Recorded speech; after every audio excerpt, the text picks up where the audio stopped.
6వ అధ్యాయం 19వ వాక్యం గబగబా దిగాలి, చదవాలి. మేము లేట్ చేయలేదు, రికార్డు కాబట్టి గ్యాప్ అవుతూ ఉంటుంది. దానికి స్తోత్రం. హల్లెలూయా. జీవం కలిగిన తండ్రికి స్తోత్రం.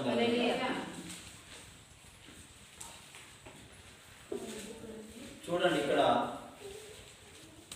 శరీరం, దేహం గురించి, మన దేహం గురించి, మన శరీరం గురించి పరిశుద్ధాత్మ దేవుడు మాట్లాడుతుంది. ఎందుకంటే మన దేహము దేవునికి ఆలయమై ఉన్నది కదండి. పరిశుద్ధాత్మకు నివాసము చేయడానికి యోగ్యకరంగా ఉన్నదే ఈ దేహం, ఈ శరీరం.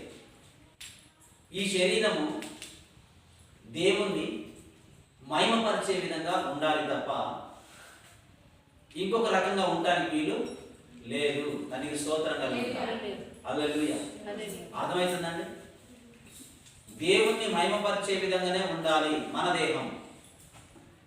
అందుకే కొరింథీయులకు రాసిన పత్రిక 6వ అధ్యాయము 19వ వాక్యంలో ఏమంటున్నాడు? నీ దేహము దేవుని వలన మీకు అనుగ్రహించబడి మీలో ఉన్నటువంటి పరిశుద్ధాత్మకు ఆలయమై ఉన్నది అన్న సంగతి మీకు తెలియదా అని.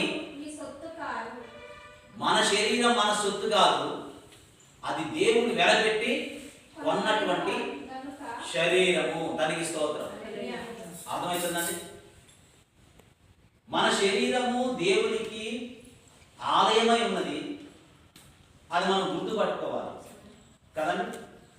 ఈ శరీరము ఎవరో ఇచ్చింది కాదు, దేవుడిచ్చిందే. దేవుడిచ్చినటువంటి శరీరాన్ని దేవునికి మహిమకరంగా మార్చుకోవాలి తప్ప దేవుని ఆరాధించడానికి ఉపయోగపడేటట్టుగా మార్చుకోవాలి తప్ప ఇంకొక రకంగా ఈ శరీరాన్ని ఉపయోగించుకోకూడదు. మన అంతరంగంలో, మన హృదయంలో ఉంది కనుక, ఈ యొక్క శరీరము దేవుడిచ్చిందే కనుక మనం ఎట్టి పరిస్థితులైనా చెడు ఆలోచనలతో, చెడు తలంపులతో ఉండొద్దు. అది మనం గుర్తుపట్టాలి. తనకి స్తోత్రం. హల్లెలూయా. జీవం కలిగిన తనకి స్తోత్రం కలిగి. కానీ చాలా మంది అలా ఉండలేదు. ఈ శరీరం తల్లిదండ్రులు ఇస్తున్నారు అనుకుంటున్నారు, తల్లిదండ్రులు కన్నారనుకుంటున్నారు, తల్లిదండ్రులు పోషించారనుకుంటున్నారు, తల్లిదండ్రులనే గొప్ప చేశారనుకుంటున్నారు. కానీ దేవుని వాగ్దానం చెప్తుంది, ఈ దేహం అంతా దేవుని వలన కలిగిందని మనం గుర్తు పెట్టుకోవాలి. అది గుర్తు పెట్టుకుంటే ఖచ్చితంగా దేవుని ఆశీర్వాదాలు మనం పొందుకుంటాం. దానికి స్తోత్రం. ఇలాంటి మరిన్ని తాజా వార్తల కోసం ARG న్యూస్ టీవీని సబ్స్క్రైబ్ చేయండి.